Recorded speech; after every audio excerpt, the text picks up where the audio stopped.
Gas किसी ने बड़े मज़े की बात कही है, ज़िंदगी में हमेशा उन दो लोगों से दूरी बना के रखें। पहला वो जो आप में वो कमी बताए जो आप में है ही नहीं, और दूसरा वो जो आप में वो खूबी बताए जो आप में है ही नहीं। है गैस, मैं मिथिलेश मेहता। एक छोटी सी कहानी एक राजा की है जिनका कोई संतान न था। अगला उत्तराधिकारी नहीं ढूंढ पा रहे थे, बूढ़ा होने को चला था। उनके राज्य को ज़रूरत थी एक नए राजा की। तो राजा ने मंत्री की एक बैठक बुलाई और उस बैठक में राजा ने सब अपने मंत्रियों से पूछा कि इस राज्य के अगला राजा किसे बनाया जाए। तो मंत्री में से ही किसी ने एक कहा कि राजा साहब आप किसी को गोद ले लीजिए।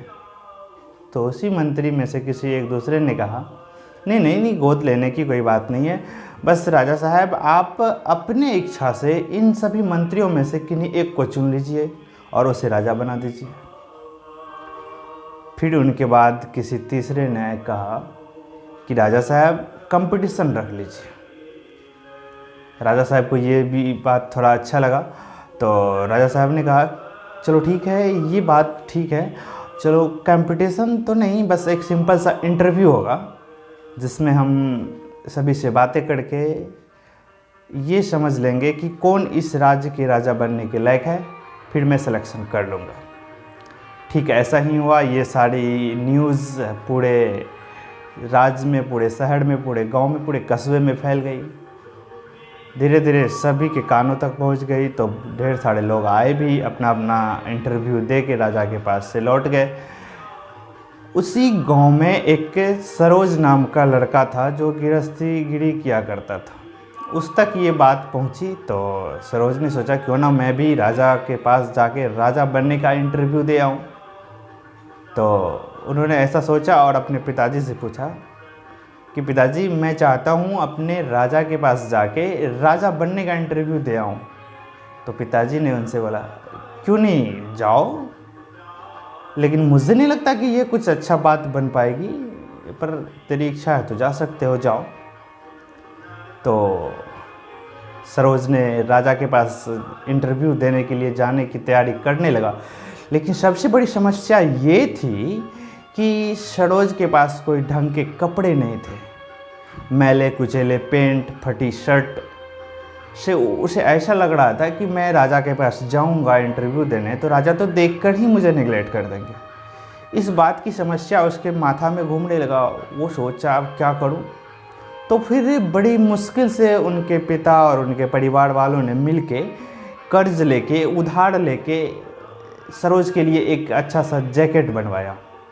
और सरोज उस जैकेट को पहन के बड़े मस्त होके राजा के घर के तरफ निकल पड़ा इंटरव्यू देने के लिए। जैसे समय बीतता गया, राजा के महलों की तरफ सरोज का कदम बढ़ने लगा। कुछ दूर चलने के बाद बस थोड़ी सी दूर बची हुई थी राजा की महल, लेकिन उनसे पहले सरोज का नज़र एक भिखारी पर पड़ा। सरोज कुछ सोच ही रहा था, तब तक में भिखारी ने आवाज़ दिया बाबू मेरा हेल्प करते जाओ। तो सरोज उसके पास तक पहुंचा और भिखारी ने सरोज से कहा देख मुझे बहुत ठंड लग रही है, मुझे मदद कर, मुझे कुछ ओढ़ने के लिए दे जा।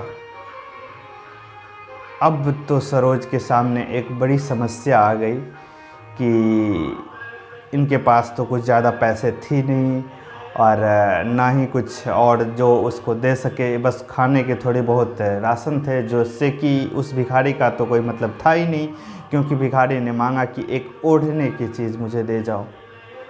अब सरोज सोचने लगा करूँ क्या। उसके बाद सरोज के माथे में एक बात आई कि ये जैकेट ही दे देता हूँ, मेरे पास तो कुछ है ही नहीं। तो सरोज ने ऐसा ही किया, अपना जैकेट उतार के उस भिखारी को दे दिया। फिर उसके बाद अपने राजमहल की तरफ चल पड़े। थोड़ी दूर और जाने के बाद एक राजमहल के ही सिपाही से उनका मिलना हुआ और सिपाही ने कहा उनसे तुम यहीं आराम कर लो थोड़ी देर, अब राजमहल आ ही गए हो, जब तुम्हारा इंटरव्यू का समय होगा तो तुम चले जाना इंटरव्यू देने के लिए। सरोज ने ऐसा ही किया। वो वहीं पे आराम करने लगा और फिर सोचने लगा, अब मैं क्या करूं, मेरी घर में जो प्रॉब्लम थी वो सॉल्व तो हो गई थी, पर रास्ते में फिर नया समस्या आ गया मेरे पास। अब मैं क्या करूं, इंटरव्यू दूं कि ना दूं, बड़ी समस्या चलने लगा उसके माथा में। फिर सरोज ने सोचा कि नहीं, आ गया हूं तो इंटरव्यू तो देकर ही जाऊंगा, क्योंकि अगर पिताजी हमें घर पे पूछेंगे तो कम से कम ये कह पाएंगे कि राजा साहब से मिल के आए हैं। तो उन्होंने ऐसा ही किया। समय होने के बाद सरोज गए इंटरव्यू कक्ष में, लेकिन उस समय वहाँ पे राजा नहीं थे। तो सरोज ने राजा का इंतज़ार करने लगा वहीं बैठ के, लेकिन अचानक राजा वहाँ पर आए। जैसे ही सरोज का नज़र उस राजा पर पड़ा तो ऐसा मानो कि सरोज के पैर के नीचे की ज़मीन ही खिसक गई।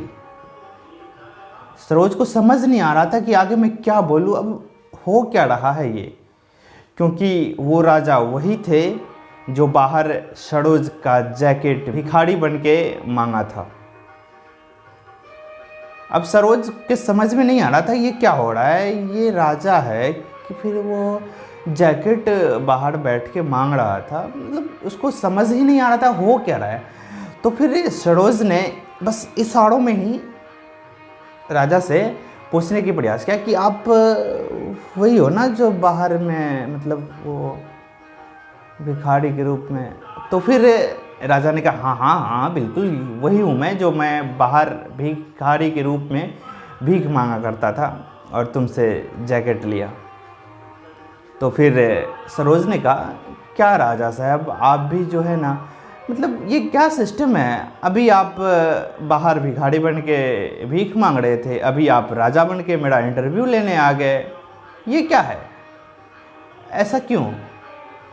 तो राजा ने कहा, घबराओ मत, अगर मैं तेरे सामने फर्स्ट में राजा बनकर आता तो तुम वो हर काम कर देता जो मैं कहता, तुम वो दुनिया की हर वो काम कर देता राजा बनने के लिए, मुझे इम्प्रेस करने के लिए।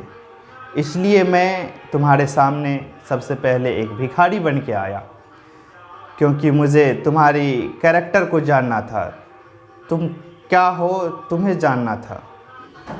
मुझे ये जानना था कि तुम अंदर से कैसे हो।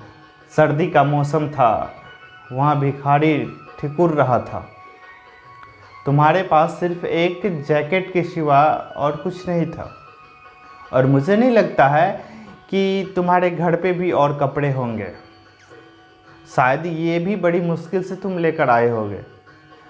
सबसे पहले लो तुम अपना जैकेट वापस लो, और आज के बाद से अगला राजा इस राज्य के तुम होगे।